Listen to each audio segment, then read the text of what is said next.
Sometimes life strips away everything you thought you knew about yourself. When Elias Munro buried his wife, he thought he'd lost it all: his heart, his hope, his reason to keep going. Now he's inherited something nobody wants, a dark cave in the mountains.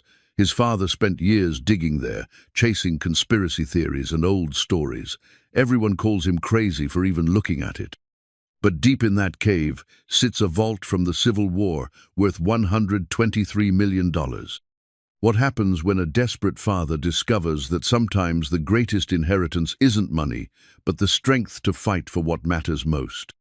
Before we jump back in, tell us where you're tuning in from, and if this story touches you, make sure you're subscribed, because tomorrow I've saved something extra special for you.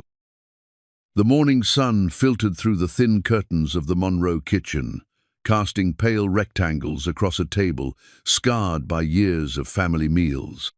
Elias Munro sat with his hands wrapped around a cup of coffee that had long since gone cold, staring at the stack of overdue bills that seemed to multiply each time he looked away. At 47, he carried the weight of a man who had aged a decade in the past 2 years. His dark hair, now streaked with premature silver, fell across eyes that had once sparkled with the easy confidence of a man who believed the world made sense. The kitchen still smelled faintly of Sarah's lavender soap, though she'd been gone 8 months now. Some mornings, Elias would wake and for just a moment expect to hear her humming while she made breakfast. The silence that followed was always worse than the grief itself. "Dad?" Emma's voice drifted down from upstairs, followed by the creak of old floorboards. At 17, she moved through the house like a ghost, trying not to disturb the delicate balance of their shared morning. The lawyer called again. Elias closed his eyes. Robert Henley had been calling twice a week since Marcus Munro's funeral 3 weeks ago, patient but persistent about the reading of the will. Elias had been avoiding it, partly from grief, but mostly from the certainty that his father had left him nothing but disappointment. Their relationship had been fractured for nearly 20 years, broken by Marcus's descent into what the town kindly called eccentricity, and what Elias had come to recognize as obsession. Emma appeared in the doorway, already dressed for school in jeans that were getting too short and a sweater with a small hole near the left elbow. She had her mother's gentle brown eyes and stubborn chin, but lately she carried herself with a caution that reminded Elias painfully of himself. At her age, the careful movements of someone learning not to hope for too much. "Maybe he left you something useful," she said, though her voice carried no conviction. Everyone in Cedar Hollow knew Marcus Munro had died with nothing but conspiracy theories and a reputation for chasing shadows. "Your grandfather and I," Elias began, then stopped. "How do you explain to your daughter that some wounds run so deep they calcify into permanent distance? That sometimes loving someone means watching them disappear into their own private madness while you stand helplessly by?" Emma poured herself orange juice from a container that was nearly empty. They were down to counting every dollar, measuring every expense against the dwindling savings account that Sarah's medical bills had devoured like a hungry animal. The cancer had taken her slowly, and the treatments had taken everything else. "I know, Dad. You don't have to explain." Emma's voice held the forced maturity of a teenager who had grown up too fast, who had spent her junior year watching her mother fade away, while her father worked double shifts to pay for hope measured in chemotherapy cycles and experimental treatments. The phone rang sharp and insistent. Through the kitchen window, Elias could see Mrs. Patterson from next door, pretending to tend her roses while obviously listening for gossip. Cedar Hollow was the kind of town where everyone knew your business before you did, where a man's troubles became community entertainment and his failures were discussed over coffee at Millie's Diner. "Mr. Munro." Robert Henley's voice was professionally patient. "I really do need to see you about your father's estate. There are some unusual circumstances that require immediate attention." Elias watched Emma gather her books, noting how she carefully avoided looking at the bills on the table. "What kind of circumstances?" "It's better discussed in person. Can you come in this afternoon?" "Mr. Henley, my father lived in a trailer with no heat and ate soup from cans. What could he possibly have left that requires immediate attention? There was a pause on the other end of the line. Mr. Monroe, your father owned 47 acres in the Whitmore Valley, mineral rights included. The coffee cup slipped from Elias's fingers, shattering against the linoleum floor in a spray of cold coffee and ceramic fragments. Emma looked up sharply, startled by the crash.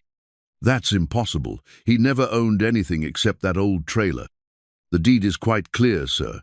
It's been in your family name since 1923, your father. Well, he never developed the property. Most of it appears to be cave systems and rock formations.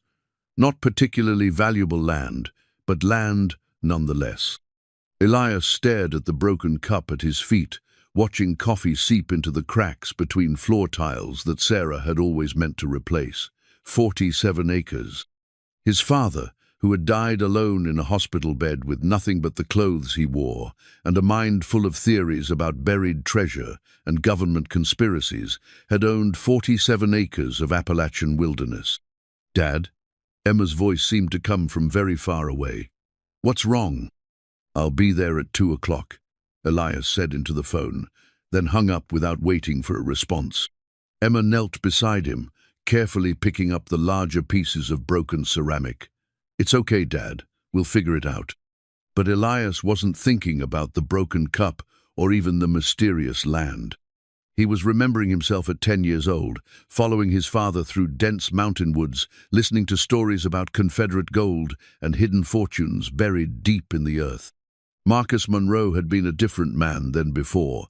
The obsession consumed him, before he started seeing conspiracies in every coincidence and treasure maps in every old document. Emma, what do you remember about your grandfather? She looked up from the broken pieces in her palm. Not much. He was always kind of intense, always talking about history and showing me old maps. Mom used to say he lived in the past. Sarah had been diplomatic about Marcus, understanding that some family wounds were too deep to heal, but too important to abandon entirely. She had encouraged Elias to maintain some connection with his father, even when Marcus's theories grew more elaborate and his behavior more erratic. He used to take me exploring when I was your age, Elias said, surprised by the gentleness in his own voice. Before everything went wrong between us. He knew every cave and creek in these mountains. He could read the land like other people read books. Emma sat back on her heels, studying her father's face. Maybe this land thing isn't so bad. Maybe it's worth something. Elias almost smiled at her optimism. Honey, if your grandfather had anything valuable, don't you think he would have used it? He died wearing the same clothes he'd worn for 3 days. But even as he said it, Elias felt something stirring in his chest, not hope, exactly, but curiosity. Marcus Monroe had been many things, obsessed, paranoid, difficult, and estranged from his only son. But he had never been stupid. If he had held on to 47 acres of mountain land for decades while living in poverty, there had to be a reason. The brass compass sat in the center of Robert Henley's desk, like an accusation. Elias recognized it immediately, his great-grandfather's mining compass, the one Marcus had carried on their childhood expeditions. The brass was tarnished, but the needle still swung true, pointing steadily north with the reliability of old craftsmanship. Your father left specific instructions, Henley said, sliding the compass across the polished wood surface. He wanted you to have this first, before we discussed the land. Elias picked up the compass, feeling the familiar weight of it in his palm. Engraved on the back in his great-grandfather's careful script were the words, "The garden we kept." It was a phrase Marcus had used sometimes during their explorations, though Elias had never understood what it meant.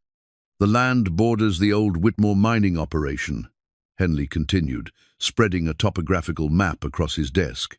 Most of it is inaccessible by vehicle. Steep terrain, dense forest, and significant cave systems. Your father apparently visited the property regularly, though he never built anything on it. Elias studied the map, noting the familiar contour lines and creek patterns.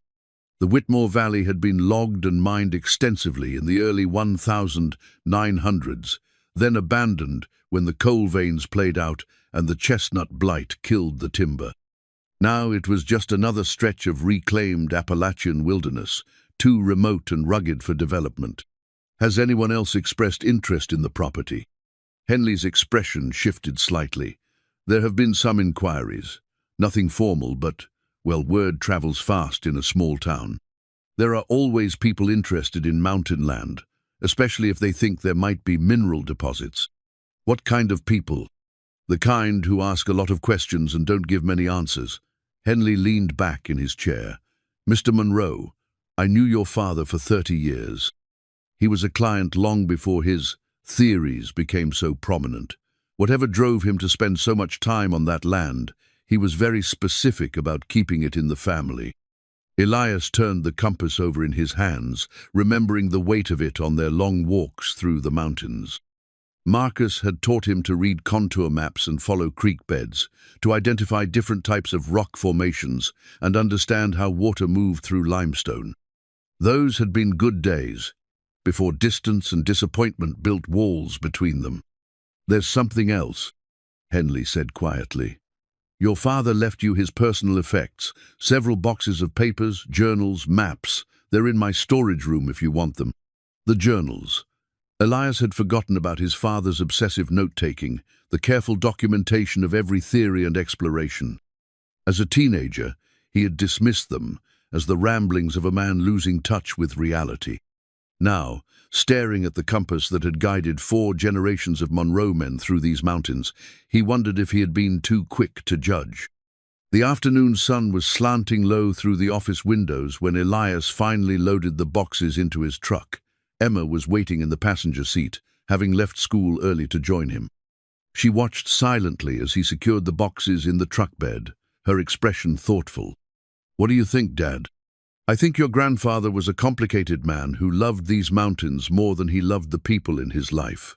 Elias started the engine, noting the slight hesitation that meant the truck would need repairs, soon another expense they couldn't afford. But maybe that doesn't make him wrong about everything.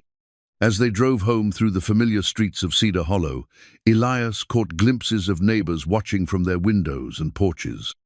By tomorrow, everyone would know about Marcus Monroe's mysterious land and the boxes of papers his son had inherited. The speculation would start immediately, feeding the town's appetite for gossip and drama. But for the first time in months, Elias felt something other than despair stirring in his chest. It wasn't hope he was too careful for that, but it was possibility. Marcus Monroe had spent the last 20 years of his life convinced that the mountains held secrets worth searching for. Maybe it was time for his son to find out if he had been right. The truck's engine coughed as Elias navigated the winding dirt road that led into the Whitmore Valley. Emma sat beside him, clutching the brass compass and studying the hand-drawn map they'd found in Marcus's first journal. The trees pressed close on both sides, their branches creating a canopy so thick that midday felt like twilight. "Are you sure this is the right way?" Emma asked, squinting at the faded pencil marks on the yellowed paper. "Your grandfather always took this route when I was your age." Elias remembered the familiar bounce and sway of his father's old pickup, the way Marcus would point out landmarks and share stories about the families who had lived and worked in these mountains generations ago. He said the main logging roads were too obvious. They had spent the previous evening poring over Marcus's journals, deciphering his careful handwriting and studying the dozens of maps he had drawn over the years. Most of it had seemed like the rambling documentation of an obsessed mind-detailed notes about soil composition, water table measurements, and elaborate theories about Civil War gold. But threaded through the apparent madness was a consistent thread of methodical research that spoke to a sharper intellect than Elias had given his father credit for. The road ended abruptly at a rusted chain stretched between 2 oak trees. Beyond the barrier, the forest grew wild and untouched, exactly as Marcus had described in his notes. Elias parked the truck and retrieved the bolt cutters from the toolbox, feeling a strange mix of trespass and homecoming as he cut through the chain that had protected his father's secret for so many years. "Look at this," Emma said, pointing to fresh tire tracks in the soft earth near the tree line. Someone else has been here recently. Elias examined the tracks, noting the deep tread pattern of heavy-duty tire snot, the kind of vehicle a casual hiker would drive into these remote mountains. The tracks led deeper into the woods, following what appeared to be an old mining road that nature was slowly reclaiming. They walked in silence for nearly 20 minutes, following Marcus's mapped route through dense undergrowth and around fallen trees. The compass in Emma's hands spun occasionally, confused by the iron deposits that Marcus had noted in his journals. The air grew cooler as they climbed, carrying the mineral scent of limestone and the earthy richness of mountain soil that never fully dried. Then Emma stopped abruptly, pointing ahead through the trees. "Dad, is that it?" The cave entrance yawned before them like an open mouth, easily 12 feet high and twice as wide. What made Elias's breath catch, however, was not the cave itself, but the evidence of recent activity around it. A canvas tarp stretched between two trees, covering what looked like camping equipment. Fresh boot prints circled the entrance, and someone had cleared away years of accumulated brush and debris. "Someone's been living here," Emma whispered. Elias approached the makeshift camp cautiously, noting the careful organization that spoke to long-term occupation rather than casual exploration. A Coleman lantern sat on a wooden crate beside a sleeping bag that had seen better days. Next to it, spread across a piece of oilcloth, were tools that made Elias's pulse quicken, surveying equipment, geological samples, and a detailed map of the cave system that went far beyond anything in Marcus's journals. But it was the photograph tucked under a corner of the map that stopped him cold. The image showed Marcus Monroe, standing beside the cave entrance, grinning with an expression of triumph that Elias hadn't seen on his father's face in decades. On the back, in Marcus's careful handwriting, was a date from just 2 months before his death and a single word: found. "Dad?" Emma's voice carried a tremor of excitement and fear. "You need to see this." She was standing at the cave entrance, holding up what appeared to be a yellowed piece of paper. As Elias approached, he realized it was actually oilcloth wrapped around something flat and rectangular. Emma carefully unfolded the protective covering, revealing a hand-drawn map, unlike anything they had seen in Marcus's journals. The paper was genuinely old, not artificially aged. The ink had faded to a warm brown that spoke of decades or possibly centuries. The drawing showed the cave system in remarkable detail, with passages and chambers marked in a precise hand. But what caught Elias's attention were the notations written in the margins, measurements, compass bearings, and what appeared to be engineering calculations for water flow and structural support. At the bottom of the map, in script that was clearly different from the main drawing, someone had written, "Colonel T. Ashford, 1864. By God's grace, may this burden find worthier hands than mine." "This is a Civil War survey map," Elias said, his voice barely above a whisper. "Your grandfather found an actual Civil War survey map." Emma traced the detailed passages with her finger. "Look at this chamber here. It's marked differently from the others." She pointed to a section deep within the cave system, where someone had drawn what appeared to be a rectangular room, with precise dimensions noted along the edges. Elias studied the markings more carefully. The chamber was positioned at what appeared to be the lowest point of the cave system, accessible only through a series of increasingly narrow passages. Most significantly, the notation beside it read, "Sealed chamber, 40x20x12. Stone and mortar construction. Access via flood passage when water table permits." "A sealed chamber," Emma said, understanding dawning in her voice. "Dad, this isn't just any cave. Someone built something down there." The implications hit Elias like a physical blow. Marcus hadn't been chasing fantasies. He had been following legitimate historical evidence. The conspiracy theories and obsessive behavior had been the symptoms of a man who knew he was right, but couldn't prove it to a world that had already decided he was crazy. As they stood in the filtered sunlight at the cave entrance, Elias found himself seeing his father with new eyes. Marcus Monroe hadn't retreated into madness. He had been conducting serious historical research with the passion of a man who understood the significance of what he was seeking. The tragedy wasn't that he had been wrong, it was that he had been right, and nobody had believed him. "We need to go inside," Emma said, her voice steady despite the magnitude of what they were contemplating. Elias looked at his daughter, 17 years old, standing at the threshold of a mystery that had consumed his father's life, and felt the weight of family legacy settling on his shoulders. Marcus Monroe had died before he could finish what he started.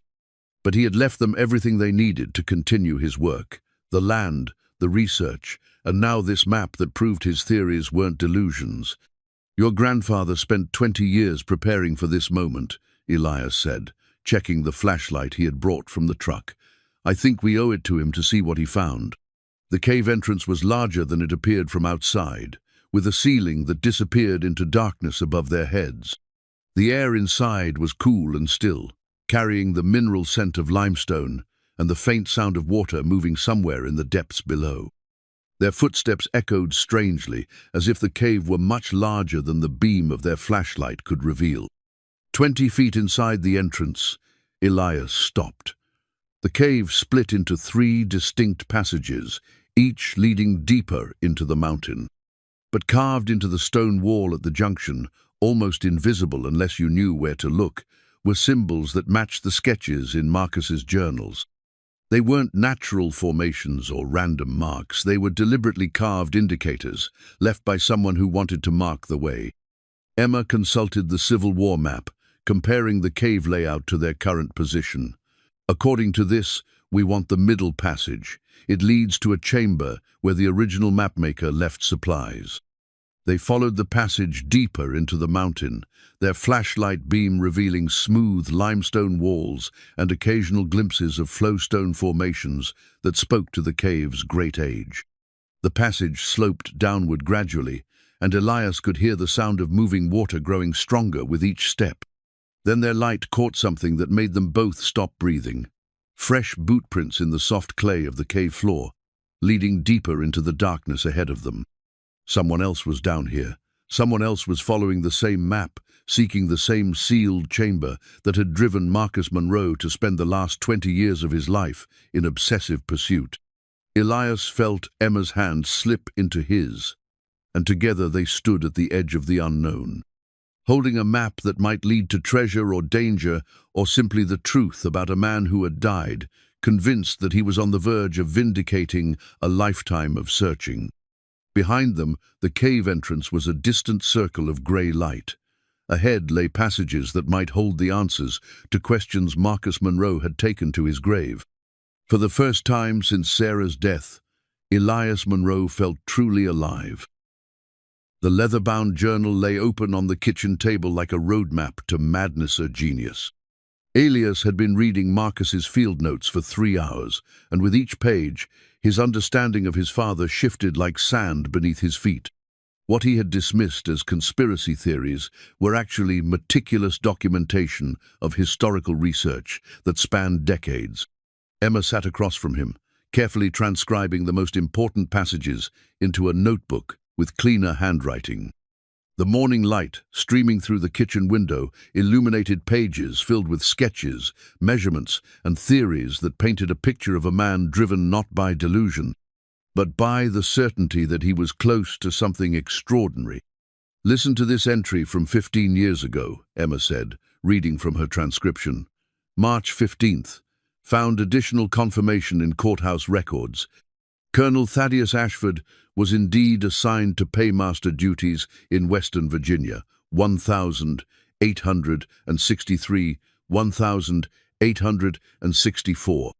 Official records show him missing in action, April 1864, along with 3 wagons of Union gold intended for troop payment in Winchester." Elias looked up from the journal he was studying. "Union gold? I thought the stories were about Confederate treasure." "That's what makes it interesting." Emma flipped through several pages. Grandfather tracked down newspaper articles from 1864. There were reports of Union paymasters going missing throughout Virginia and West Virginia. The assumption was always that Confederate raiders were intercepting the gold shipments. But Marcus Monroe had developed a different theory, one that grew more compelling as Elias read deeper into the research. The missing paymasters weren't being killed by Confederate raiders, they were disappearing intentionally, along with the gold they were supposed to distribute to Union troops. Someone was systematically stealing Union payroll and hiding it, but not for the Confederacy. The phone rang, interrupting Elias's concentration. The caller ID showed a number he didn't recognize, but the voice on the other end was warm and familiar. "Elias Monroe? This is Clara Whitfield. I was a friend of your father's." Elias remembered Clara, vaguely a retired teacher who had become the town's unofficial historian after spending 40 years collecting stories and documents about Cedar Hollow's past. She had visited Marcus occasionally in his final years, one of the few people who treated his research with respect rather than amusement. "Ms. Whitfield, I'm sorry I haven't called. We've been trying to sort through Dad's things." "That's actually why I'm calling. Marcus brought me some of his research over the years, asked me to verify certain historical facts. I think there are some things you should know about your father's work." An hour later, Clara Whitfield sat in the Monroe kitchen, her silver hair pulled back in a neat bun, and her sharp blue eyes examining Marcus's journals with the careful attention of someone who understood their significance. She was smaller than Elias remembered, but she carried herself with the quiet authority of a woman who had spent her life teaching teenagers that history mattered. "Your father wasn't the first person to search those caves," she said, pointing to a passage in one of the journals. "There are records going back to the 1920s of people disappearing in that area, experienced miners, treasure hunters, even a geological survey team in 1955. They went into those caves and never came out." Emma looked up from the journal she was reading. "What happened to them?" "Nobody knows. The caves are dangerous, unstable in places, with underground streams that can flood without warning." But Marcus had a different theory. Clara opened her own notebook, revealing pages of careful research notes. He believed the caves were deliberately engineered to be dangerous, that someone built traps to protect what's hidden inside. Elias felt a chill that had nothing to do with the morning air. What kind of traps? The kind that would require serious engineering knowledge and significant resources to construct. Marcus spent years studying water flow patterns in that cave system. He believed someone diverted underground streams to create controlled flooding in specific passageways, a way to seal off access to deeper chambers. Clara reached into her bag and pulled out a photocopied document that made Elias's breath catch. It was a page from a military engineering manual dated 1864 with detailed diagrams showing how to construct water-based defense systems in cave environments. "Colonel Ashford wasn't just a paymaster," Clara continued.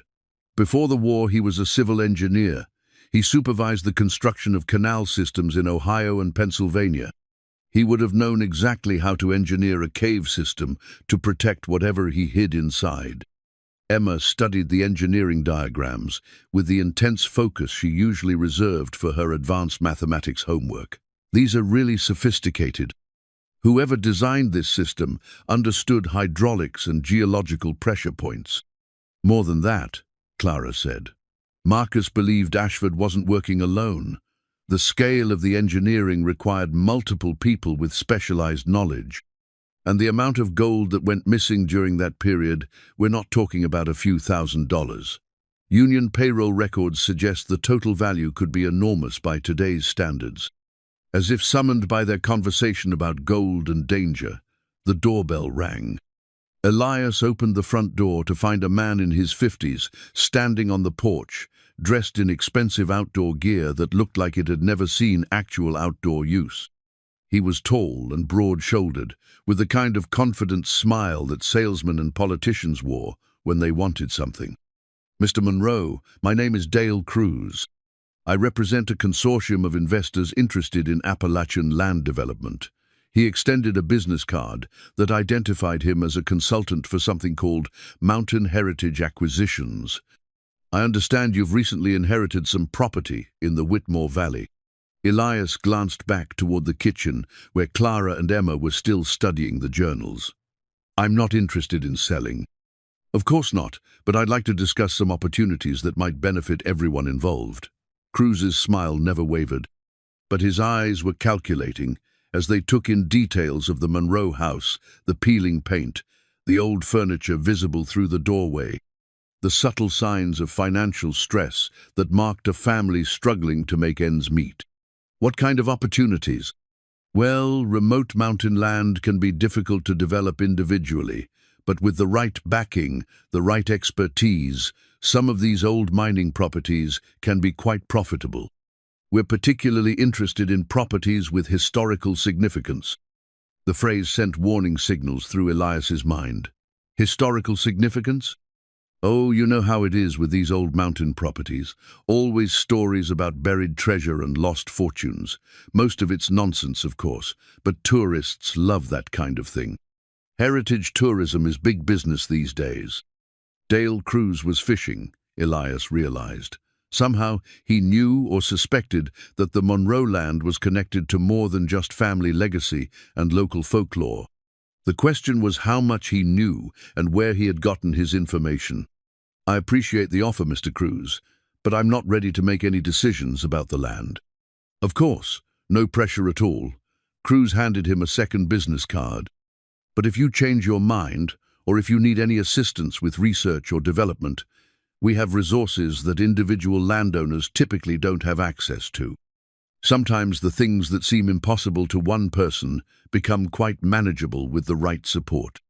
After Cruz left, Elias returned to the kitchen to find Clara and Emma deep in conversation about cave safety and exploration techniques. Clara looked up as he entered, her expression troubled. Who was that? Someone who wants to buy Dad's land. He mentioned historical significance and heritage tourism. Clara's frown deepened. Your father was very careful about who he shared his research with, but in a small town, it's hard to keep secrets forever. If word is getting out about what Marcus was really looking for, you need to be very careful about who you trust. She gathered her notes and stood to leave, but paused at the kitchen door. Elias, your father spent 20 years of his life on this research. He died believing he was close to proving everything he theorized. But he also died knowing that there were people who would do anything to get their hands on what he was looking for. After Clara left, Elias and Emma sat in the quiet kitchen, surrounded by journals and maps, and the weight of knowledge that felt both precious and dangerous. Outside, the town of Cedar Hollow continued its quiet routines, unaware that the crazy old Monroe family might have been right about their wild theories all along. But somewhere in the back of his mind, Elias couldn't shake the feeling that Dale Cruz's visit wasn't a coincidence. And if people were already watching, already asking questions, then time was running out to find the answers Marcus Monroe had died seeking. The brass signet ring caught the light from Elias's headlamp as he carefully chipped it free from the limestone wall where it had been embedded for over a century and a half. The metal was tarnished black, but the seal was still clearly visibly an eagle, with outstretched wings clutching arrows and an olive branch surrounded by stars, and the inscription, Colonel T. Ashford, Corps of Engineers. This is it, Emma whispered, her voice echoing strangely in the cave chamber. This proves everything Grandfather theorized. They had been exploring the cave system for 3 days, following Marcus's mapped routes and using his research to navigate the increasingly complex network of passages. Each discovery had built upon the last, tool marks that showed deliberate excavation, stonework that demonstrated engineering skill, and now this physical proof that Colonel Thaddeus Ashford had indeed been in these caves.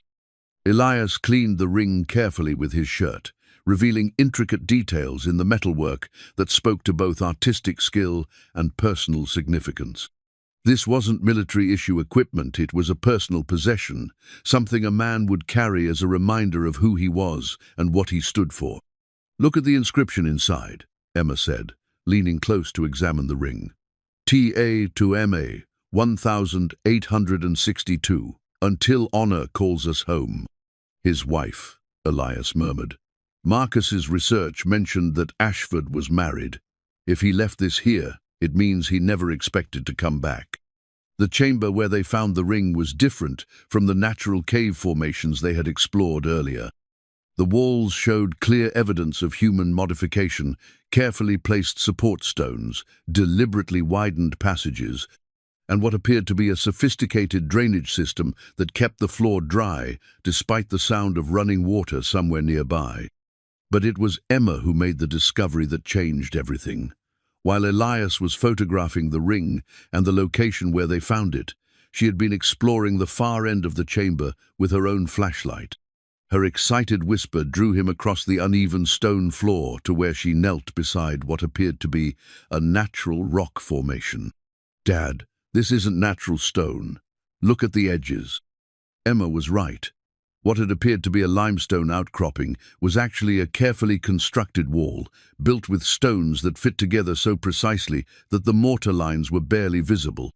Someone had taken extraordinary care to make the construction blend seamlessly with the natural cave environment. "It's a false wall," Elias said, running his hands along the surface. "There's space behind it. I can feel air movement." They spent the next hour examining the wall from every angle, looking for some mechanism or hidden entrance that would allow access to whatever lay beyond. It was Emma who noticed that one of the stones, about chest high and positioned near the center of the wall, had slightly different coloration from those around it. When she pressed against it, the stone moved inward with a soft grinding sound, revealing itself to be a cleverly disguised lever. The movement triggered a counterweight system somewhere within the wall, and a section of stones swung inward like a door, revealing a passage that had been sealed for more than a century. The air that flowed from the hidden passage was different, cooler, and carrying the scent of mineral deposits and old water. Their flashlight beams revealed a descending tunnel that had been carved through solid rock with tools and techniques that spoke to serious engineering expertise. "This is what Grandfather was looking for," Emma said, her voice filled with awe and excitement. "This is why he spent 20 years coming back to these caves." But as they prepared to explore the hidden passage, the sound of voices echoing from somewhere behind them in the cave system made them both freeze. Someone else was in the caves, and they were moving with the confidence of people who knew exactly where they were going. Elias quickly extinguished his headlamp and motioned for Emma to do the same. In the complete darkness of the cave, they could hear the voices more clearly. At least 3 men, talking in low tones about equipment and timing and something called Phase 2 of the operation. "The old man's research was more accurate than we gave him credit for," one voice said, closer now and clearly audible. "His son's been following the same route we mapped last month." "Doesn't matter," replied another voice, this one carrying the authority of leadership. "We have the resources and equipment they don't. Let them do the dangerous exploration work. Then we'll take over when they find what we're looking for." The voices were moving away now, deeper into the cave system, but their message was clear. Elias and Emma were being watched, followed, and used as unknowing scouts for someone else's operation. Everything they discovered was being noted and planned for by people with resources and equipment that an unemployed widower and his teenage daughter couldn't match. They waited in darkness for what felt like hours before finally risking their flashlights again. The hidden passage was still there, still open, still beckoning them deeper into mysteries that Colonel Ashford had died protecting. But now it carried the additional weight of danger from people who were willing to let others take the risks while they claimed the rewards. "We need help," Emma said quietly. "We're in over our heads." Elias knew she was right.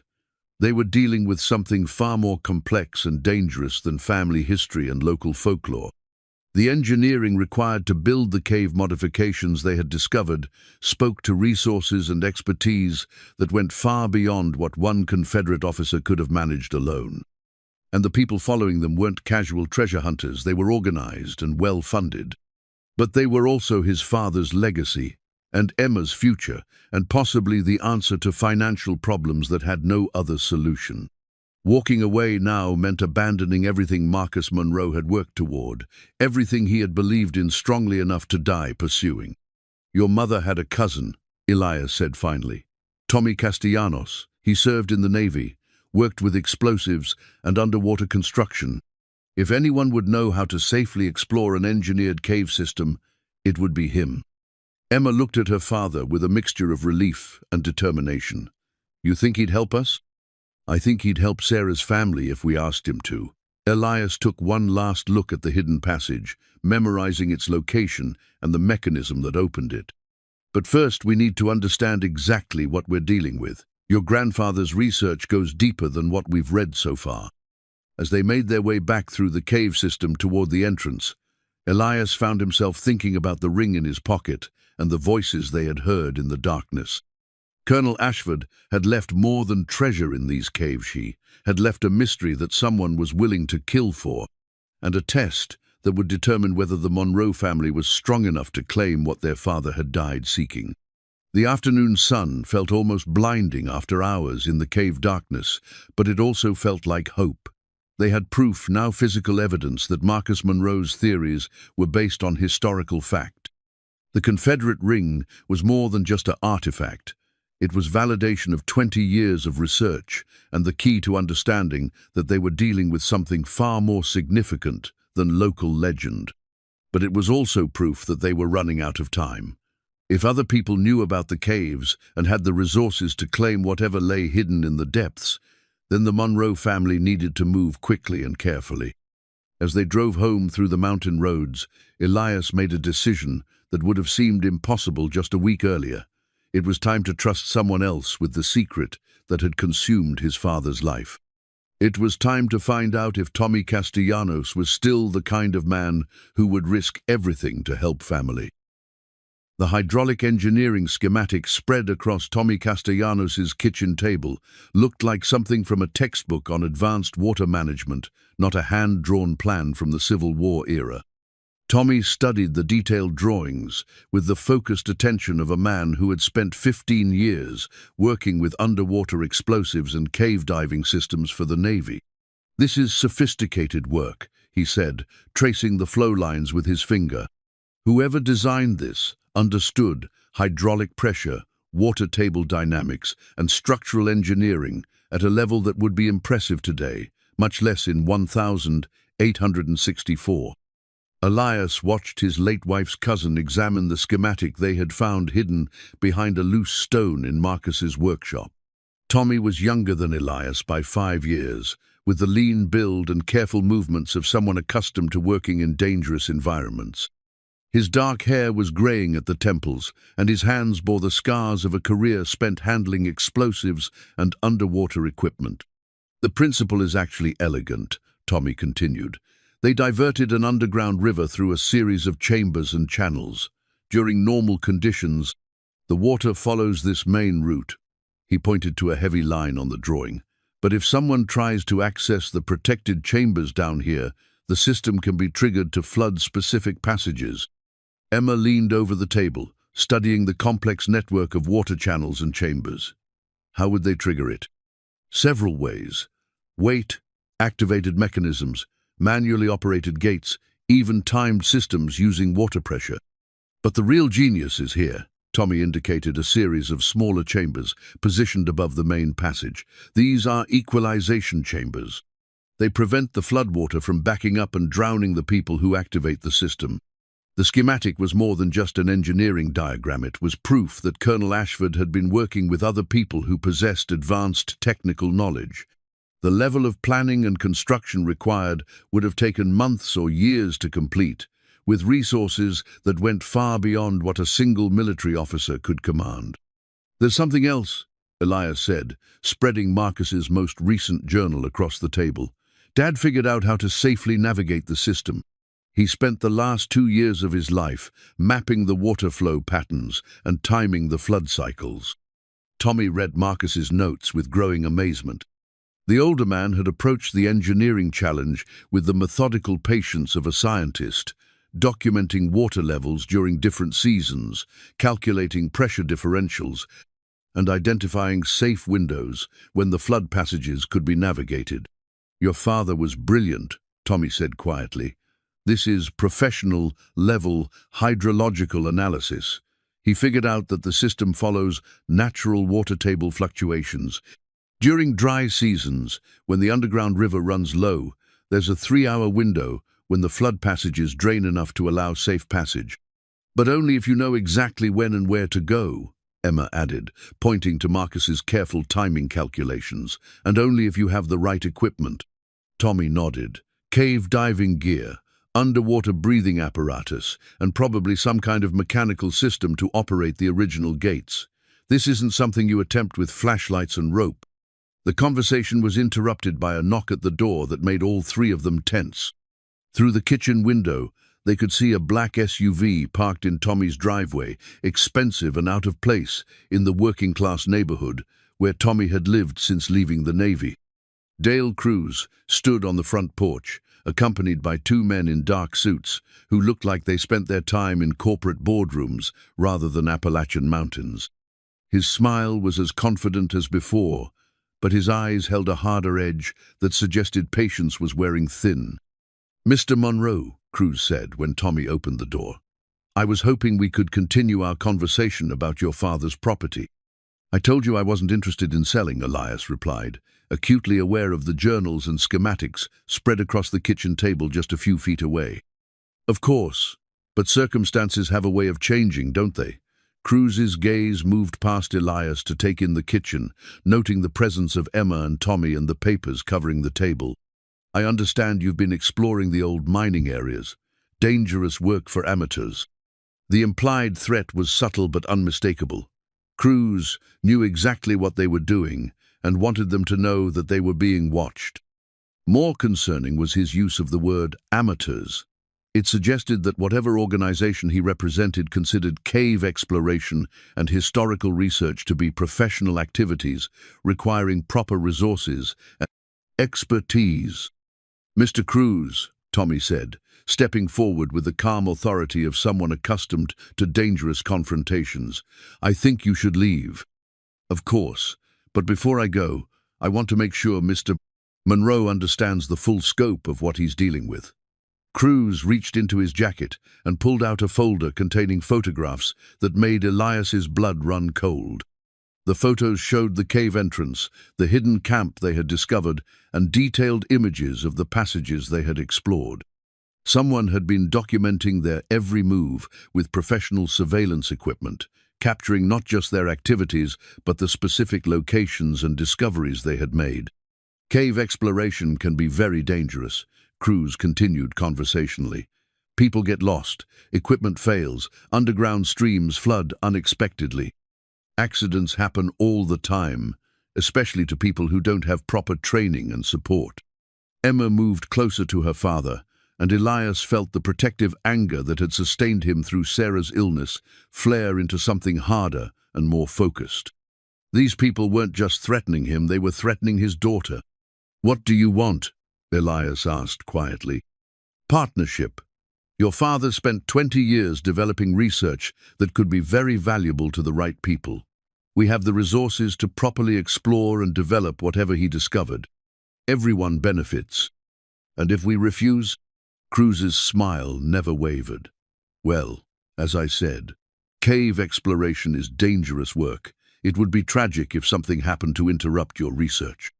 After Cruz and his associates left, the three sat in Tommy's kitchen, surrounded by evidence of a mystery that had suddenly become much more dangerous. The photographs had made it clear that they were dealing with people who had significant resources and no apparent concern about legal or ethical boundaries. "We're not equipped for this," Emma said, her voice steady but thoughtful. "They have professional surveillance, corporate backing, and they're not afraid to threaten us directly." Tommy gathered the engineering schematics and Marcus's journals into a neat stack. "Your father anticipated this. Look at his final entries. He knew other people were searching for what he was looking for. That's why he hid his research in multiple locations and never documented everything in one place." Elias studied his father's careful handwriting, seeing new layers of meaning in notes he had initially dismissed as paranoid rambling. Marcus Monroe hadn't been suffering from conspiracy theories, had been documenting an actual conspiracy to steal the fruits of his legitimate historical research. "There's something else," Tommy said, opening the final journal to a page marked with a small piece of tape. Your father left instructions for exactly this situation.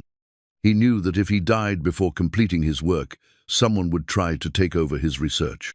The page contained detailed directions to 3 separate locations where Marcus had hidden backup copies of his most important discoveries.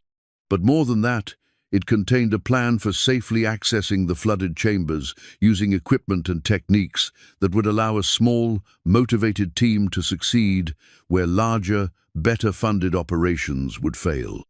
He designed a way for his family to claim what he found, Tommy said quietly, but only if they were willing to trust each other and work together.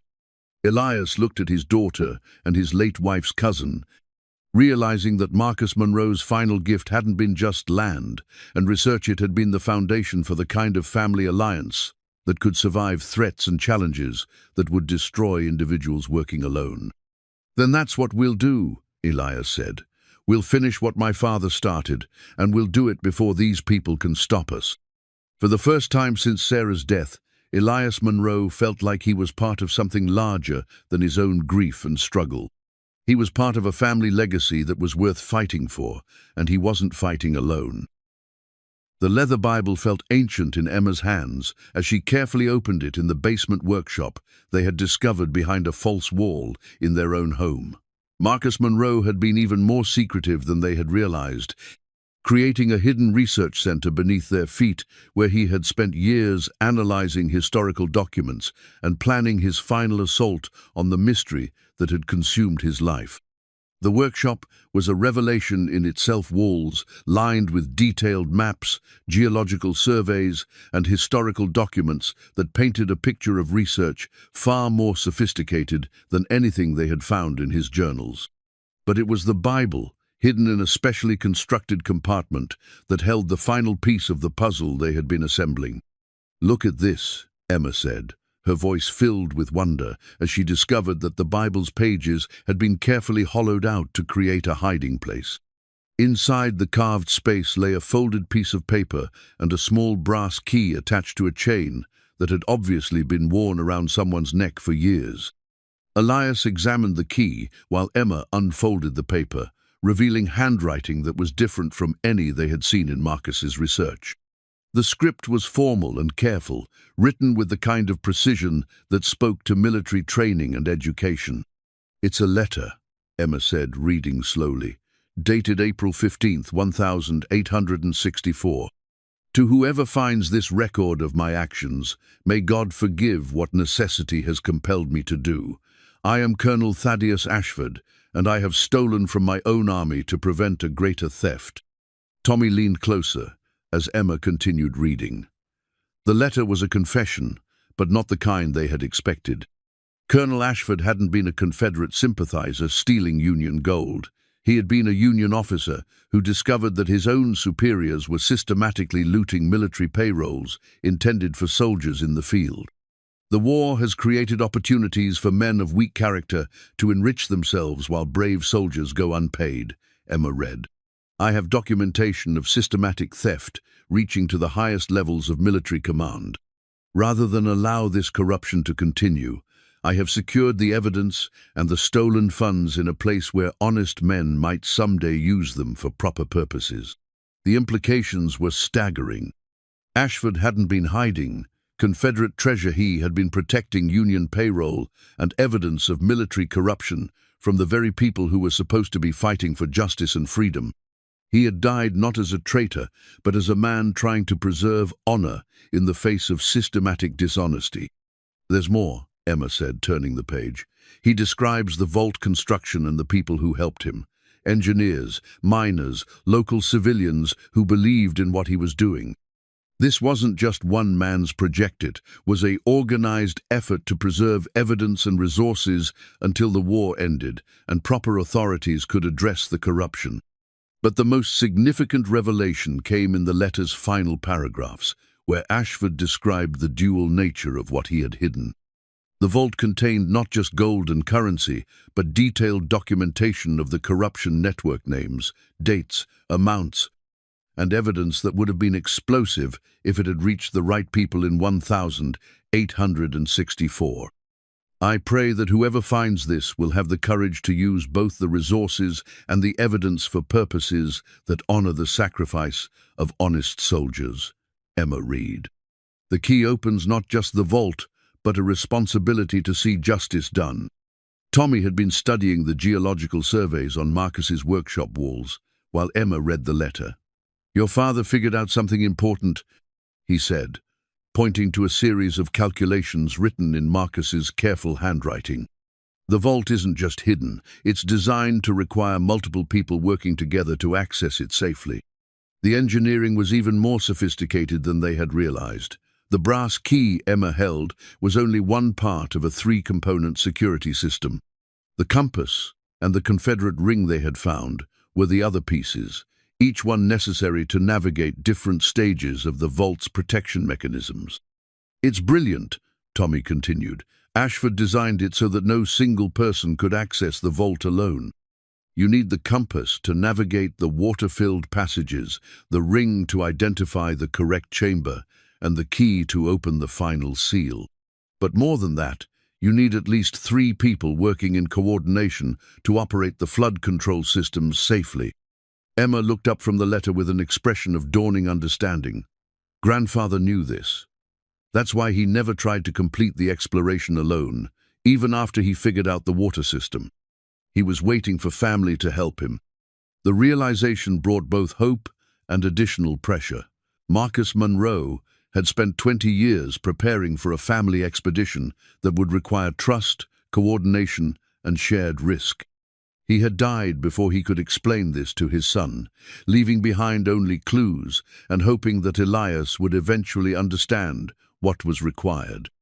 But their planning was interrupted by the sound of heavy vehicles outside and the glow of headlights through the basement windows. Emma quickly gathered the Bible and letter, while Elias extinguished the workshop lights. Through the narrow basement windows, they could see multiple SUVs and what appeared to be a commercial van equipped with industrial equipment. "They're not waiting anymore," Tommy said quietly. "Whatever timeline they were following, they've moved up their schedule." The sound of power tools and heavy machinery made it clear that Dale Cruz and his organization were no longer interested in surveillance and intimidation. They were preparing for a full-scale extraction operation, using resources that would allow them to bypass the careful research and patient exploration that the Monroe family had been conducting. "They're going to destroy everything," Emma said, her voice tight with anger. "All of Grandfather's work. All the historical significance, all the evidence that Colonel Ashford died protecting." Elias felt the same rage that had sustained him through Sarah's medical battles flare into cold determination. These people were willing to destroy a century and a half of hidden history for immediate profit, treating the sacrifice and courage of men like Marcus Monroe and Thaddeus Ashford as obstacles to be eliminated rather than legacies to be honored. "Not if we get there first," he said quietly. Tommy was already gathering equipment from his own storage area's cave diving gear, underwater breathing apparatus, and portable lighting systems that would allow them to navigate the flooded passages safely. But more than equipment, he brought the kind of tactical thinking that came from years of military operations in dangerous environments. "We have advantages they don't," Tommy said as they prepared to leave through the back of the house, avoiding the surveillance outside. "We know the cave system, we understand the engineering, and we have the tools to access the vault properly. Most importantly, we're not trying to extract everything at once, we just need to secure the evidence and enough resources to prove what we've found." As they made their way through the dark streets of Cedar Hollow, avoiding the main roads where Cruz's people might be watching, Elias realized that they were about to attempt something that would either vindicate his father's life work or end in disaster for everyone he cared about. But for the first time since Sarah's death, he was part of something that felt larger than personal loss and struggle. He was carrying forward a mission that connected him to his father, his daughter, and men like Colonel Ashford, who had risked everything to do what they believed was right. The cave system waiting in the darkness held more than treasure. It held the test of whether the Monroe family was strong enough to claim the legacy that Marcus Monroe had died protecting. The corporate survey document lay spread across the hood of Tommy's truck like an indictment written in professional language and geological terminology. Emma had found it tucked inside Dale Cruz's briefcase, which had been carelessly left in his SUV while he supervised the equipment setup at the cave entrance. The document bore the letterhead of Blackstone Mining Consortium and was dated 6 months before Marcus Monroe's death. "They've known about the vault the entire time," Emma said, her voice shaking with anger as she read from the detailed geological report. "Listen to this. Ground-penetrating radar confirms the presence of artificial chambers at depths consistent with Civil War-era construction. Estimated value of contents, $150 million, based on historical gold prices and documented missing union payroll." Elias felt the world shift beneath his feet as the implications became clear. Dale Cruz wasn't an opportunistic treasure hunter who had learned about the cave through local gossip, represented a corporation that had been systematically researching and planning this operation for years. More disturbing was the timeline. They had been watching Marcus Monroe long before his death. Tommy examined the document with the methodical attention of someone trained to analyze intelligence reports. "Look at this section here," he said, pointing to a paragraph marked Phase 1 Implementation. "They've been manipulating events to force your family into a position where you'd be desperate enough to do the dangerous exploration work for them." The corporate strategy was as cold as it was effective. Blackstone Mining had identified Marcus Monroe as the person most likely to solve the cave's engineering challenges, but they needed him to be desperate enough to take risks that a cautious researcher would avoid. So they had orchestrated a series of pressures designed to force him into increasingly reckless behavior. "They killed him," Emma said quietly, reading from a section labeled Asset Elimination Protocol. "Dad, they murdered grandfather." The document didn't use those words, but the clinical language made the reality clear. Marcus Monroe's death hadn't been natural, it had been facilitated. When his research reached a point where Blackstone could benefit from inheriting his work, rather than waiting for him to complete it safely. But the conspiracy went deeper than they had imagined. As Elias read through the detailed corporate planning documents, he discovered that Sarah's cancer treatment had also been manipulated. Blackstone had connections with medical facilities and insurance companies that allowed them to artificially inflate treatment costs and create the kind of financial desperation that would make a grieving widower willing to risk everything for a chance at sudden wealth. "They've been orchestrating our lives," Elias said, his voice hollow with shock. "Sarah's medical bills, the timing of Dad's death, even the lawyer's pressure to settle the estate quickly. It's all been designed to put us in exactly the position we're in right now." Tommy found the most disturbing revelation in a section labeled Monroe Family Asset Assessment. The document contained detailed psychological profiles of Elias and Emma, analyzing their personalities, financial situation, and emotional vulnerabilities to predict how they would respond to various pressures and incentives. "They know everything about us," Emma said, reading her own psychological profile with a mixture of fascination and revulsion. "Our financial situation, my college plans, even Dad's grief patterns and decision-making tendencies. They've been studying us like laboratory animals." The corporate planning was sophisticated enough to account for multiple contingencies. If the Monroe family succeeded in accessing the vault, Blackstone would simply take it from them, using legal mechanisms they had already put in place. If the family failed and died in the attempt, Blackstone would inherit the research and hire professional teams to complete the work safely. But there was one element of Marcus Monroe's research that Blackstone hadn't fully understood: the moral dimension of what Colonel Ashford had hidden. The corporate documents focused entirely on the monetary value of the gold and artifacts, completely ignoring the historical evidence of military corruption that Ashford had died protecting. "They don't know about the documents," Elias realized, studying the corporate inventory projections. "They think they're just looking for gold and artifacts. They have no idea that the real treasure is the evidence of systematic corruption that could expose similar activities happening today." Tommy was examining a different section of the corporate document's technical specifications for the equipment Blackstone planned to use for large-scale extraction. "They're not interested in preserving anything," he said grimly. "They're planning to use industrial excavation equipment that will destroy the cave system and anything in it that doesn't have immediate monetary value." The realization transformed their mission from treasure hunting to historical preservation. They weren't just racing to claim their family's inheritance, they were fighting to protect evidence that could expose corporate and governmental corruption spanning more than a century. "There's something else," Emma said, finding a loose page that had been paper-clipped to the main document. "It's a list of other sites." "Dad, they're not just after Grandfather's Cave. They're systematically looting historical sites across Appalachia." The list contained locations in 5 states, each one associated with Civil War-era treasure stories, and each one marked with assessment codes that indicated various stages of development. Some sites were marked as completed extraction, others as research phase, and still others as asset acquisition in progress.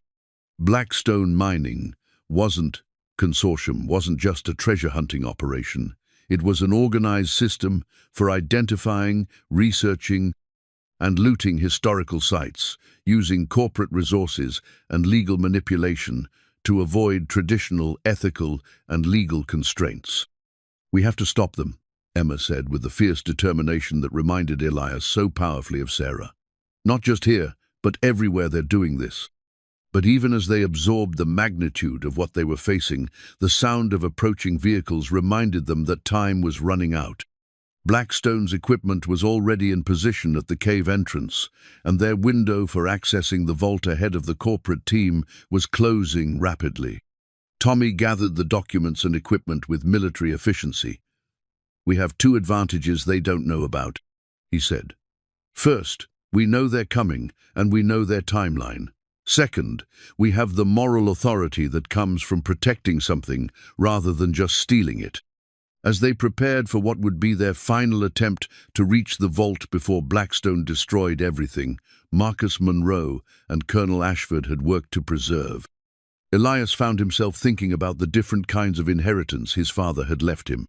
The land and the research were valuable, but the real legacy was the understanding that some things were worth fighting for, even when the odds were overwhelming. Marcus Monroe had spent 20 years of his life protecting historical truth from people who would exploit it for profit. Now that responsibility fell to his son and granddaughter. "Your grandfather didn't just leave us a treasure," Elias told Emma as they made their final preparations. "He left us a mission. Colonel Ashford died protecting evidence of corruption, and your grandfather died trying to make sure that evidence reached people who would use it properly." Emma nodded, understanding that they were about to risk everything, not just for financial security, but for the principle that history belonged to the people rather than to corporations, with enough resources to claim it by force. The cave system waiting in the darkness held more than gold and artifacts. It held the test of whether ordinary people could still fight powerful organizations and win through courage, preparation, and the willingness to risk everything for principles that mattered more than personal survival. As they approached the cave through the forest paths that Marcus Monroe had mapped so carefully, Elias Monroe realized that he was finally ready to be the kind of man his father had believed. He could become someone willing to fight for family, for history, and for the idea that truth was more valuable than treasure. The hidden audio recorder had been waiting for them in the deepest chamber they had explored so far, tucked behind a loose stone, exactly where Marcus Monroe's final map indicated it would be. Emma's hands trembled slightly as she pressed the play button on the small digital device, and suddenly her grandfather's voice filled the cave chamber with the weight of final words spoken by a man who knew he was running out of time. "If you're hearing this, then I'm gone, and you've followed my research far enough to understand what we're really dealing with."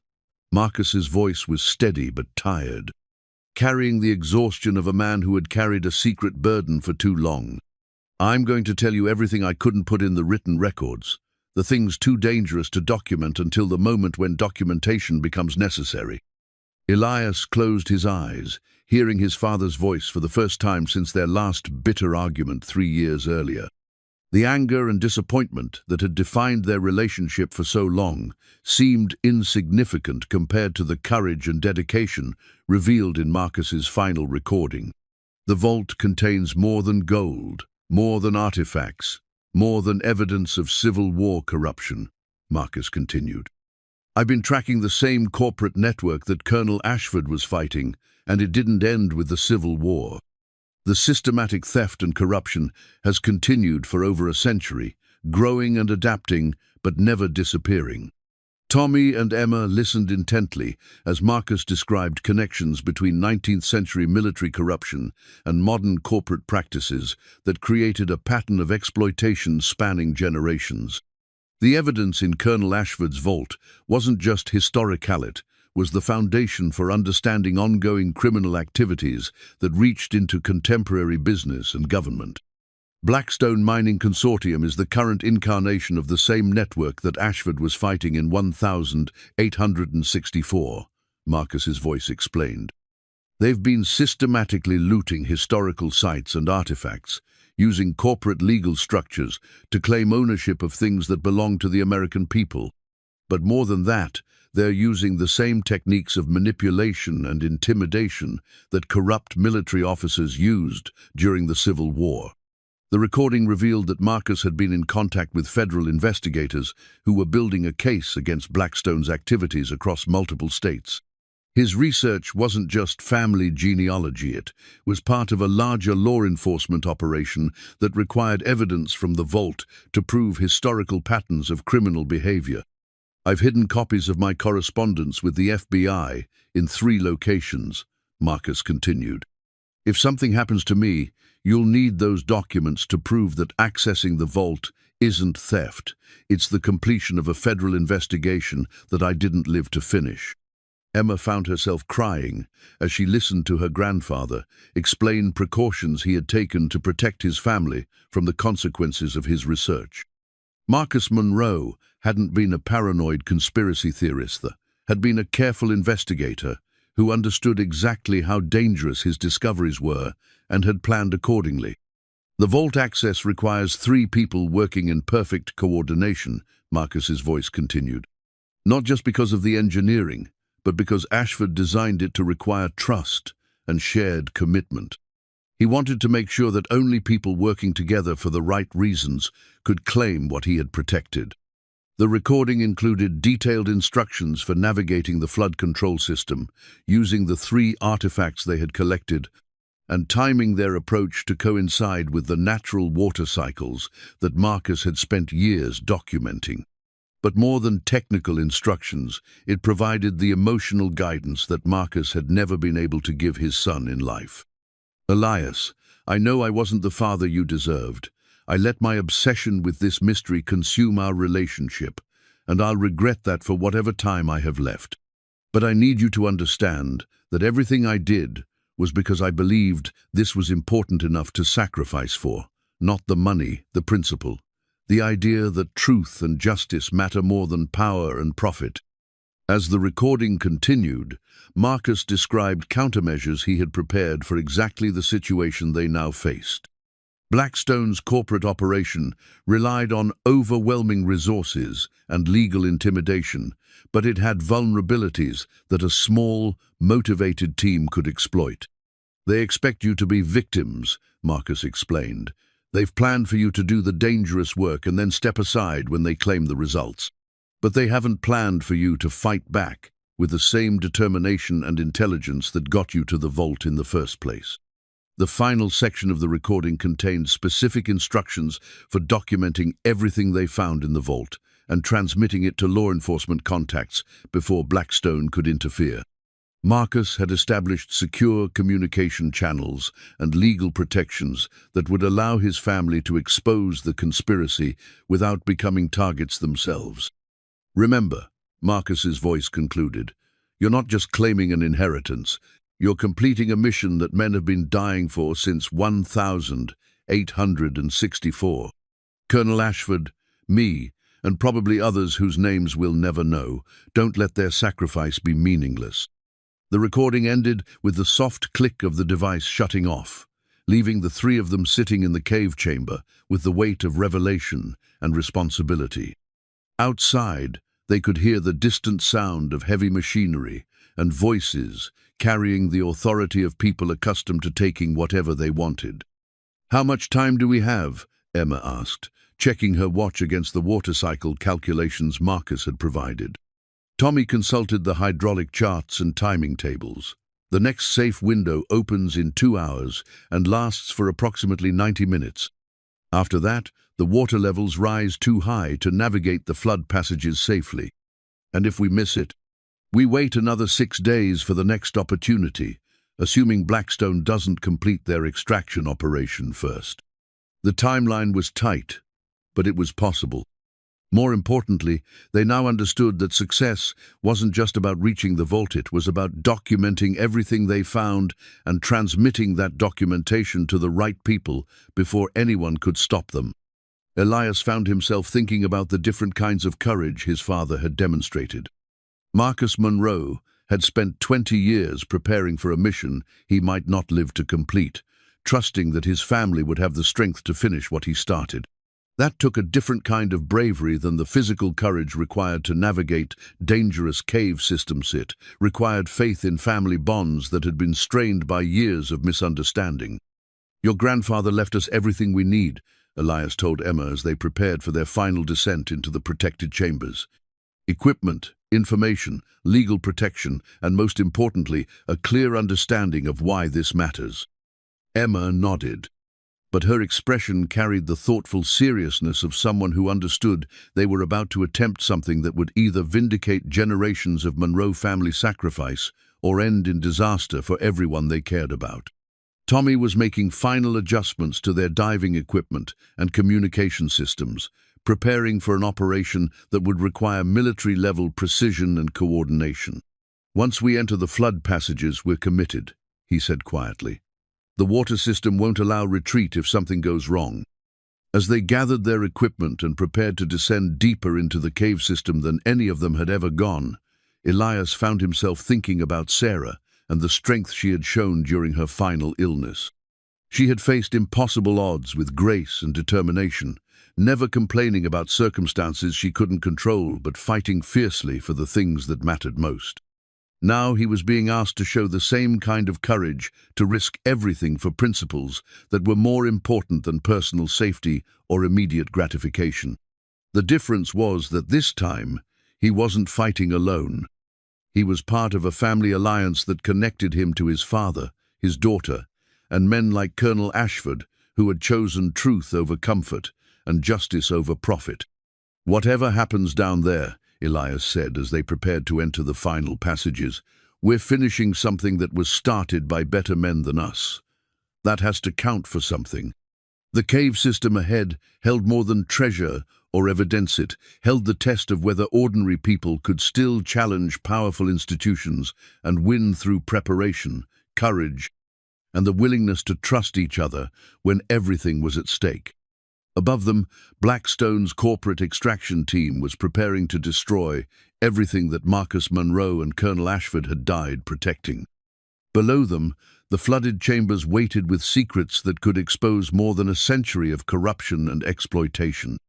The next 2 hours would determine whether justice was still possible when powerful people were determined to prevent it. The brass key turned in the ancient lock with a sound like destiny clicking into place. Colonel Ashford's war chest sat before them in the underwater chamber, exactly where Marcus Monroe's research had predicted it would be, protected by engineering that had kept it safe for over a century and a half. Emma's underwater camera flashed as she documented everything: the chest itself, the chamber construction, and the remarkable preservation of artifacts that should have deteriorated decades ago. The chamber was a marvel of Civil War-era engineering, with ventilation systems and moisture control that spoke to knowledge far beyond what most people associated with 1860s technology. But it was the contents of the chest that took their breath away. Gold bars stamped with Union Mint marks lay beside stacks of currency in denominations they had never seen, perfectly preserved in oiled leather wrappings. More importantly, document cases made of treated metal contained papers that Marcus Monroe had died, trying to protect evidence of corruption that reached from Civil War battlefields to modern corporate boardrooms. "Look at this," Elias said, his voice muffled by the underwater breathing apparatus as he carefully extracted a leather portfolio from the chest. Inside were detailed records of systematic theft from Union military payrolls, complete with names, dates, and amounts that painted a picture of corruption involving dozens of high-ranking officers. Emma photographed each document methodically, following the procedure Marcus had outlined in his recording. The evidence was extraordinary, not just proof of Civil War-era corruption, but documentation of how stolen resources had been used to establish business enterprises that continued operating under different names through the decades that followed. But the most shocking discovery was a modern addition to the historical documents papers in Marcus Monroe's handwriting that connected the Civil War corruption network to contemporary criminal activities. Marcus had traced the same families and corporate entities through multiple generations, documenting how techniques developed during wartime had evolved into sophisticated modern fraud operations. "Blackstone Mining Consortium is just the latest name," Elias said, reading from his father's careful analysis. "The same corporate structure has been operating under different identities for over 100 years, always adapting to new legal environments, but never changing its basic approach to theft and intimidation." Tommy's voice crackled through their communication system with urgency that made them all freeze. "We have a problem up here. Crew's team just broke through the cave defenses. They're coming down with heavy equipment, and they're not being careful about preservation." The sound of explosions echoing through the water-filled passages confirmed Tommy's warning. Blackstone's extraction team was using industrial methods that would destroy the cave system's delicate engineering and probably kill anyone caught in the passages when the water levels shifted unpredictably.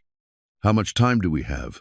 Emma asked, continuing to photograph documents even as the water around them began to vibrate from the explosions above. "Minutes, not hours," Tommy replied. "They've brought enough equipment to drain the entire passage system, but they're doing it without understanding the flood control mechanisms. The whole system is becoming unstable." Elias made the decision that would define everything that followed. Instead of trying to carry the physical gold and artifacts to safety, he focused on documenting the evidence that could expose Blackstone's criminal network. The money was valuable, but the documents were irreplaceable, and they were what Colonel Ashford and Marcus Monroe had really died protecting. "Emma, focus on the corruption evidence. Photograph everything that connects historical crimes to modern activities."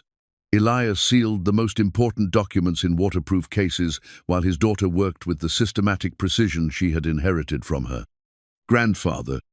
The chamber was flooding more rapidly now as Blackstone's industrial pumping systems disrupted the careful balance that had protected the vault for generations. But Emma's training in advanced mathematics and her grandfather's methodical research techniques allowed her to identify and prioritize the most crucial evidence, even under extreme pressure. "I've got it," she said finally, sealing her cameras and the most important documents in waterproof containers. "Everything we need to prove the connection between historical corruption and modern crimes." The exit from the chamber required precise timing and perfect coordination, exactly as Marcus Monroe had described in his instructions. But the explosions above had created new hazards, and the water pressure was changing in ways that made their planned route increasingly dangerous. "We're not getting out the way we came in," Tommy's voice warned them. "But your father's research includes an emergency exit route. It's more dangerous, but it's the only option now." As they prepared to navigate passages that Marcus Monroe had mapped but never attempted, Elias found himself thinking about the different kinds of inheritance his father had actually left them. The gold and artifacts were valuable, but the real treasure was the understanding that some things were worth risking everything to protect. Emma swam beside him with the determination and grace that reminded him so powerfully of Sarah, carrying evidence that could expose corruption spanning multiple generations. She wasn't just her grandfather's heir. She was the completion of a mission that connected their family to men like Colonel Ashford, who had chosen justice over safety. The flooded passages ahead would test everything Marcus Monroe had taught them about courage, preparation, and the willingness to trust each other when survival depended on perfect coordination. Sarah's wedding ring glinted in the underwater chamber's artificial lighting as Elias discovered it, wrapped in oiled cloth inside a small metal box that Marcus had hidden beneath the main treasure chest. His breath caught as he realized what it meant. This father had somehow recovered the ring after Sarah's death and placed it here, in the heart of the mystery that had consumed his life. As a final gift to the family, he had never learned how to show he loved. The ring was more than jewelry. It was Marcus Monroe's way of saying that love and family were the real treasures worth fighting for. That all his research and sacrifice had been motivated not by greed, but by the desire to leave something meaningful for the people who would carry on after he was gone. But their moment of discovery was shattered by the sound of diving equipment and voices echoing through the flooded passages. Dale Cruz and his team had followed them into the vault chamber, using military-grade underwater gear and enough firepower to handle any resistance they might encounter. "Well, Mr. Monroe," Cruz's voice carried clearly through the water, amplified by professional communication equipment. "I have to admit, your family's research was more accurate than we anticipated. You've saved us considerable time and expense." Emma moved protectively close to her father, but she continued sealing documents and evidence in waterproof containers with the methodical precision that Marcus Monroe had taught her through years of patient instruction.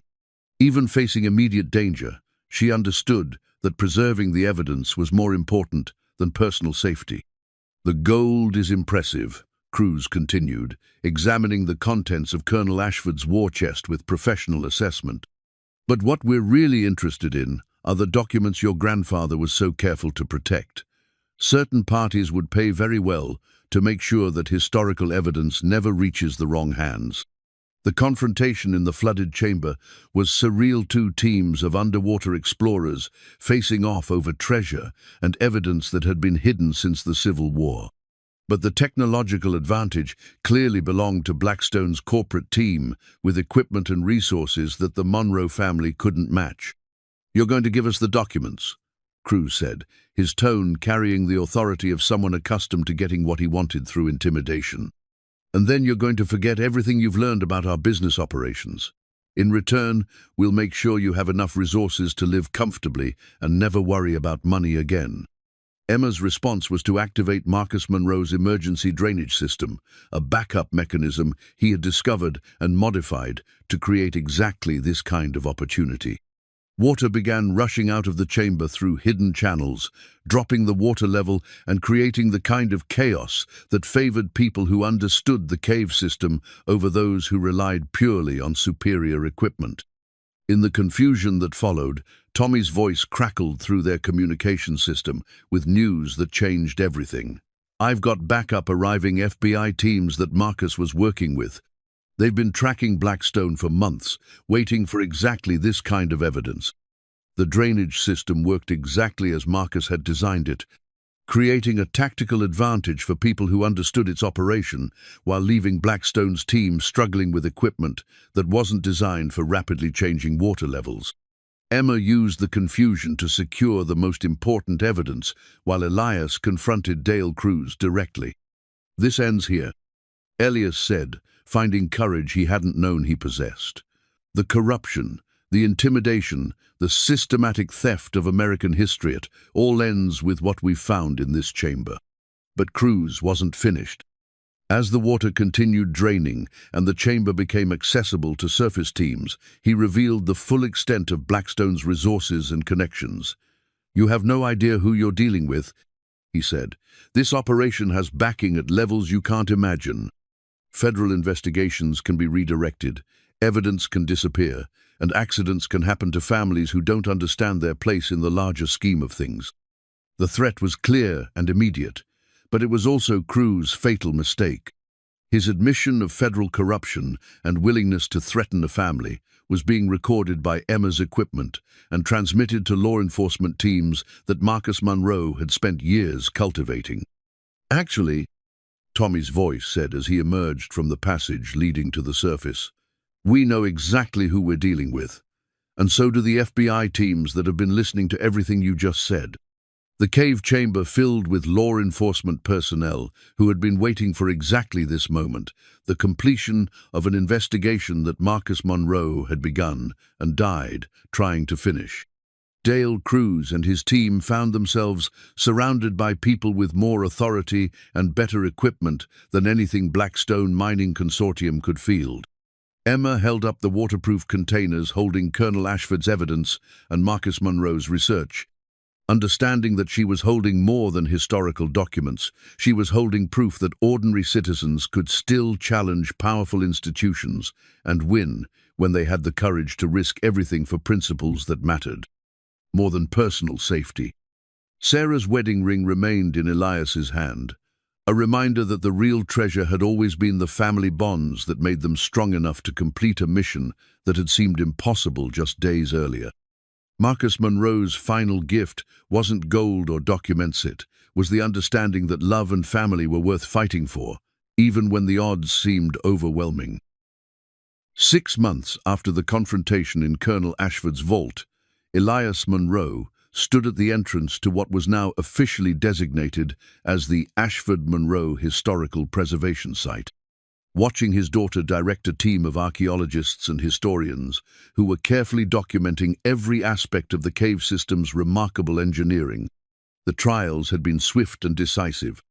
Dale Cruz and 17 other members of the Blackstone Mining Conspiracy were serving federal sentences for racketeering, fraud, and the systematic theft of historical artifacts across 5 states. The evidence that Emma had photographed in the flooded chamber had provided prosecutors with documentation spanning over a century of criminal activity, making it one of the largest historical fraud cases in American legal history. But more than justice, the discovery had brought something Elias hadn't expected: peace. The financial security provided by the Monroe Family Trust, established with a portion of the vault's contents, meant that Emma could attend any university she chose without the crushing debt that had destroyed so many families. More importantly, it meant they could focus on preserving and sharing the historical significance of what Marcus Monroe had died protecting. Emma emerged from the cave entrance, her face flushed with excitement and purpose.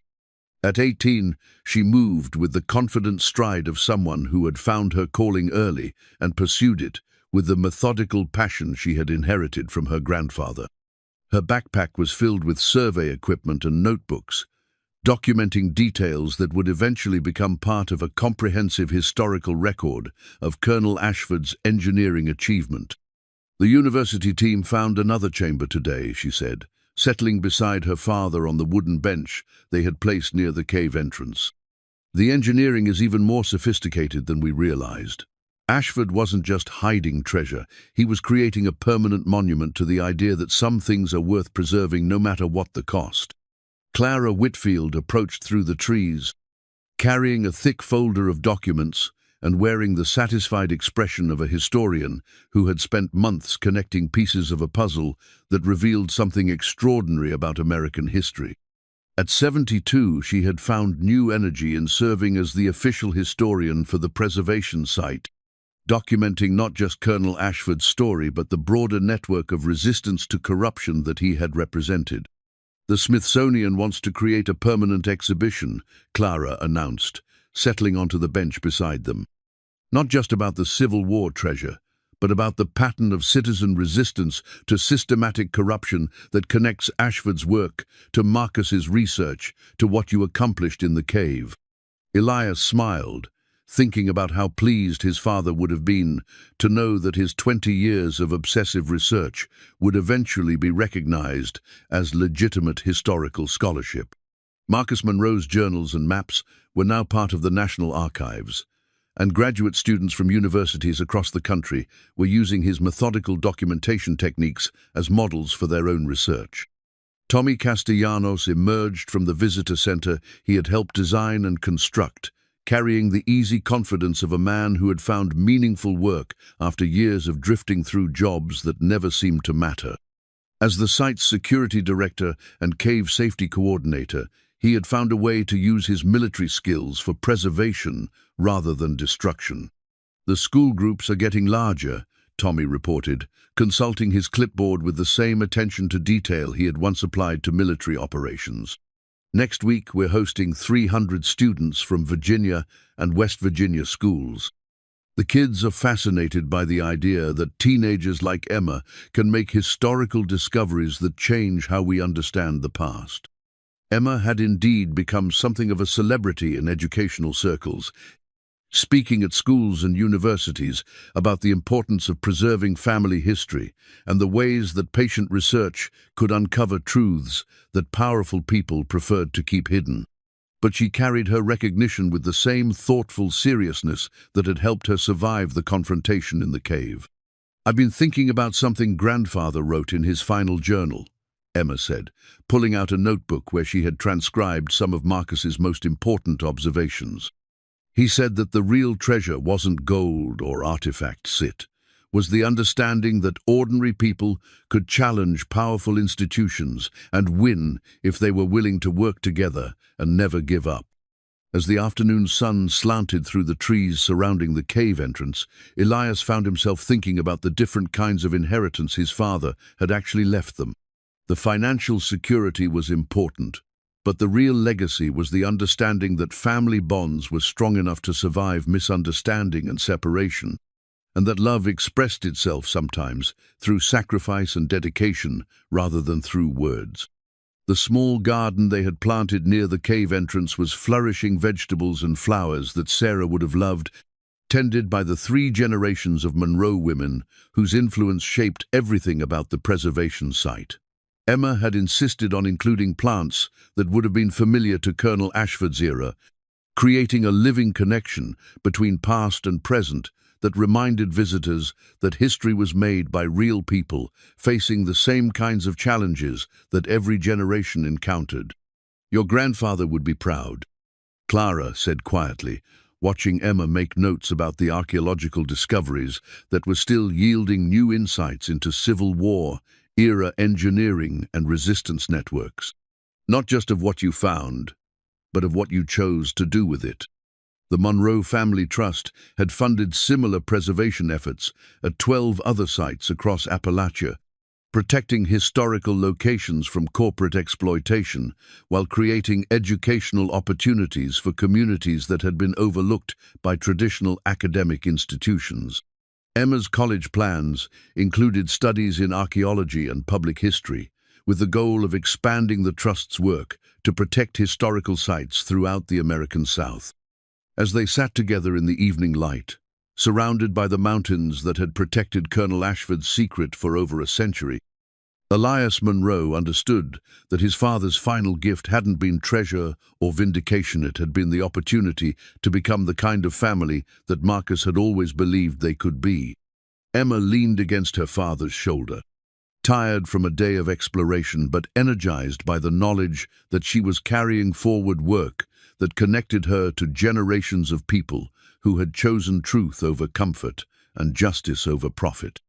The cave entrance behind them was no longer a mystery to be solved, but a responsibility to be honored, a reminder that some inheritances were worth any risk to claim and any sacrifice to preserve. The garden they kept together grew stronger each season, rooted in soil that held the stories of people who had refused to let powerful institutions define what was possible for ordinary families willing to fight for what they believed in.